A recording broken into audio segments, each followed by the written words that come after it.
حضرت سیدنا عمر بن میمون اودی رحمۃ اللہ تعالی علیہ جو جلیل القدر تابعی ہیں، روایت کرتے ہیں کہ سرکار نامدار صلی اللہ تعالی علیہ وسلم نے ایک شخص کو نصیحت کرتے ہوئے فرمایا، 5 چیزوں سے پہلے غنیمت جان لو، یعنی 5 چیزوں کو سمجھ لو، ان کی قدر کر لو 5 چیزوں کے آنے سے پہلے، کہ یہ 5 چیزیں آئیں اس سے پہلے ان 5 چیزوں کی قدر کر لو۔ فرمایا سب سے پہلی چیز، بڑھاپے سے پہلے جوانی کی قدر کر لو، بڑھاپے سے پہلے جوانی کو غنیمت جان لو۔ وجہ کیا ہے کہ بندہ جب بوڑھا ہو جاتا ہے تو اعضاء کمزور ہو جاتے ہیں، جو بندے کی قوت ہوتی ہے اس کے اندر کمی آ جاتی ہے۔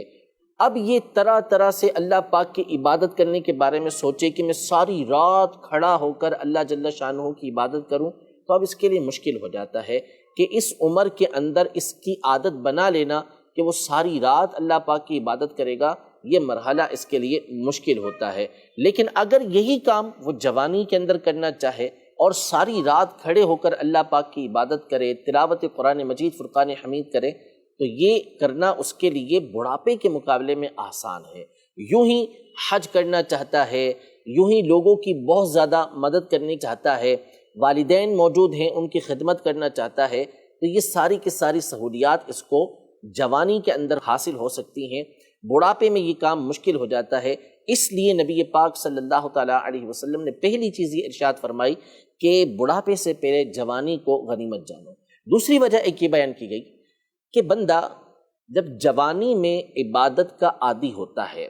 جب وہ جوانی کے اندر ہی اللہ پاک کی اطاعت و فرما برداری کرنا شروع کرتا ہے، تو نتیجہ یہ نکلتا ہے کہ بڑھاپے میں بھی اس کو اللہ پاک کی عبادت کرنے میں آسانی رہتی ہے، کہ اب عبادت اس کی گویا کے رگوں کے اندر سما چکی ہے، اس کے لیے کوئی مشکل مرحلہ نہیں رہا۔ اس کے برعکس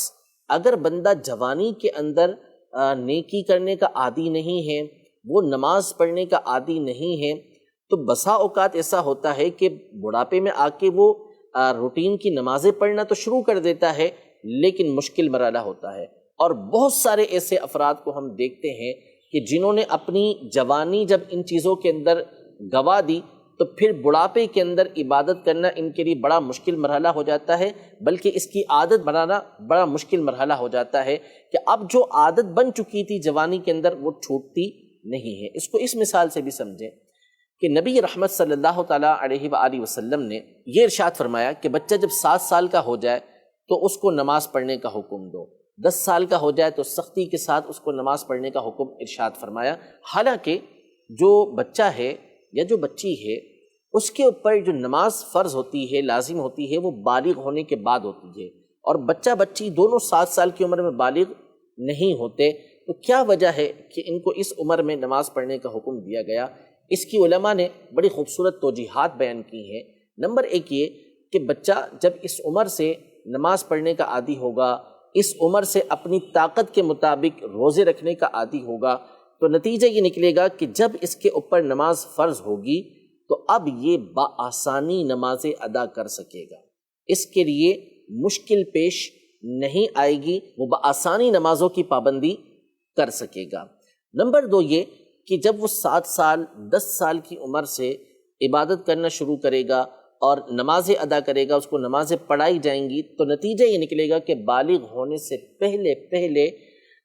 وہ اپنی عبادت کو ٹھیک کر چکا ہوگا، اسے صحیح طریقے سے نماز پڑھنا آ چکی ہوگی۔ ورنہ اگر بالغ ہونے کے بعد اس نے شروع کیا تو ہو سکتا ہے کہ ایک تو اس کو عادت بنانے میں کچھ وقت لگے گا، بیچ میں چھوٹ بھی جائیں گی نماز، ممکنات میں سے ہے۔ دوسرا یہ کہ اس کو نماز ٹھیک کرتے کرتے پھر ایک وقت لگ جائے گا۔ تو اسی کو ہم اگر غور و فکر کریں تو یہی معاملہ ہمیں جوانی کی عبادت کا اور بڑھاپے کی عبادت کا نظر آئے گا کہ ہم اگر جوانی سے عبادت کے عادی ہوں گے تو نتیجہ یہ نکلے گا کہ بڑھاپے کے اندر ہم عبادت کے عادی ہو چکے ہوں گے۔ تو نبی پاک صلی اللہ تعالیٰ علیہ وسلم نے اس شخص کو پہلی نصیحت یہ فرمائی کہ بڑھاپے سے پہلے جوانی کو غنیمت جان لو۔